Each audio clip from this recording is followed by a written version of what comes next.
I'd like to ask you a question. I said, why are you for it? And she said, it is my moral right.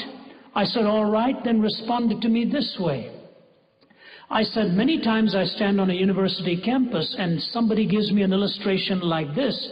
A plane is in midair, suddenly it crashes, seemingly for no reason, it explodes, and strangely 10 people live, 70 people die. It's an act of God, according to the proverbial usage. And people say to me, what kind of a God is this? 70 die, 10 live. God is immoral in doing that. I said, now can you help solve this conundrum for me?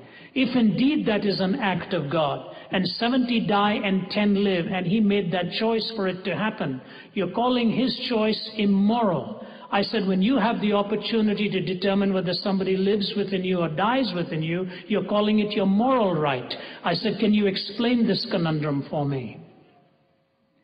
There was silence. We have to ask some very hard questions.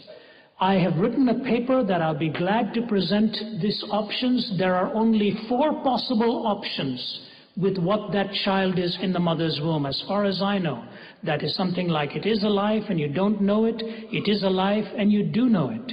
It is not alive and you don't know it. It is not alive and you do know it. Take those 4 options, and the best you can come out with is the possibility of criminal negligence, i.e., if you don't know where your 2-year-old boy is on a farm, would you go around with a pitchfork jamming it into a haystack, see if he's hiding there?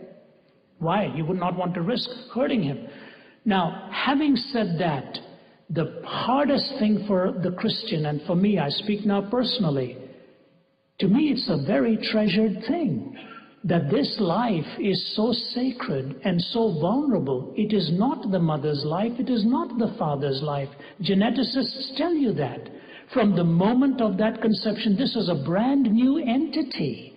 I do not know of geneticists anywhere who have said this is not a life, this is a completely different entity. I think what the world has to answer is, what are we going to do if that is a life and we are taking them up by the millions? What are we going to do if that is indeed a life and we are destroying them by the millions? Now, somebody can then turn around and say, Ravi, this is a pluralistic society. You have no right to impose your ethic upon me. I accept that statement in 99 out of 100 times. Where I have the quandary is this: if indeed my responsibility in life is to guard the sanctity of another life, ought not I to do my best to protect that life too? How do we go about in a democratic society? Here is the hardest way for us to accept, I'm afraid. It is this: to change society from top down is always a temptation. But to change society the slow way of changing the hearts of men and women so that they will change the laws of the land is the way Christ has, I think, operated in history. As difficult as that is, and I know it's a divisive statement, I will do everything in my power to talk to every human being about the sanctity of that life. But I also recognize in a society where the person next to me has that freedom to make his or her decision, Jesus moved through the slow way of rebuilding a life. That's why there were many societal issues he did not directly address, because he wanted to change the heart of man. And let us never forget, he gave them a perfect law, and the country still went wild without a vision, went berserk. So that ultimately it is only the change of heart that can change society. You see, we can be very moral and still be morally lost.